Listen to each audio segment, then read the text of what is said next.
ইকফা খান আপনি লিখেছেন, শুক্রবার মারা গেলে তার জন্য কি পরকালে হিসেব সহজ হয়? শুক্রবারে যদি কেউ মারা যান তাহলে সেক্ষেত্রে কোরআন এবং সুন্নাহর আলোকে এই ব্যক্তির কবরের আযাব বা কবরের যে ফিতনা, পরীক্ষা, প্রশ্নোত্তরের মুখোমুখি তা থেকে আল্লাহ তাআলা তাকে হেফাজত করেন। এটা তো আসলে কারোর হাতে না যে কে কোন দিন মারা যাবেন, কিন্তু এই সৌভাগ্য যদি কারোর অর্জন হয় তাহলে কবরের ফিতনা থেকে আল্লাহ তাআলা সাধারণত এরকম ব্যক্তিকে হেফাজতে রাখেন। সো জুমার দিন মারা গেলে এই সুফলটা পাওয়া যাবে, কিন্তু এর মানে এই না যে পরকালে হিসেব সহজ হওয়ার কথা বলা হয়েছে। হ্যাঁ, এটা ঠিক যে কারো যদি কবরের ফিতনা, কবরের পরীক্ষা থেকে আল্লাহ তাআলা মুক্ত রাখেন, আশা করা যায় যে পরবর্তীতেও আল্লাহ তাআলা তার জন্য বিষয়গুলোকে সহজ করবেন।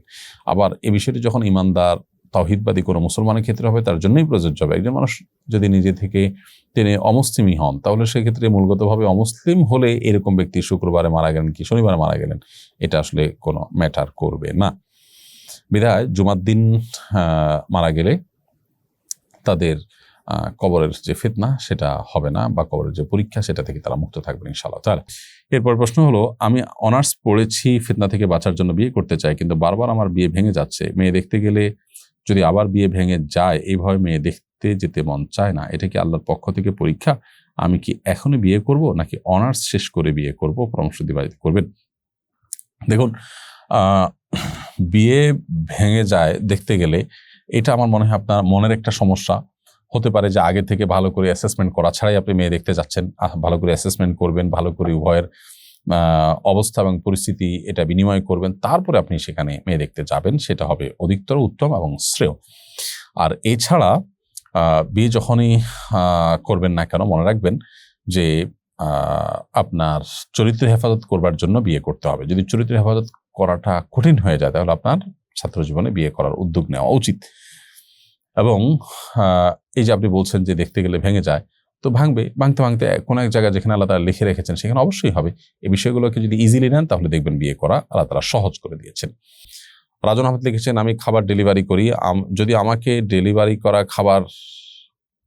ডেলিভারি খাবার খেয়ে গুনার কাজ করে তাহলে আমার গুনাহ হবে কিনা? উত্তর হলো না।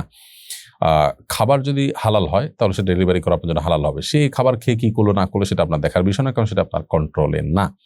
এটা অনেক দূরবর্তী এবং অনেক বেশি পরোক্ষভাবে বিষয়টা আপনার উপরে বর্তায়। তো এরকম দূরবর্তী বা পরোক্ষ দায় শরীয়ত কারোর উপরে বর্তায় না, যেহেতু এখানে আপনার হাত নেই, বিধায় এখানে আপনার গুনাহ হবে না। সুমাইয়া আক্তার আনিকা লিখেছেন, টিকটিকির পায়খানার পানিতে পড়লে পুরো পানি নাপাক হবে কিনা? ছোট প্রাণী যদি অল্প পানিতে পড়ে এবং মারা যায় তাহলে সেক্ষেত্রে পুরো পানি নাপাক হয়ে যাবে যদি সামান্য পানিতে পড়ে।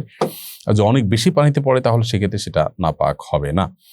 এমনি ইসমাইল হোসেন লিখেছেন, নামাজ নিয়মিত পড়তে পারি না, এই বিষয়ে আপনি যদি পরামর্শ দিতেন খুবই ভালো হতো। নামাজি ব্যক্তিদের সাহচর্যে থাকবেন এবং নামাজের গুরুত্ব বোঝার জন্য বিভিন্ন লেকচার বা আর্টিকেল পড়বেন, কোরআন হাদিসের বিষয়গুলো পড়বেন, ইনশাআল্লাহ আল্লাহ তাআলা সহজ করবেন।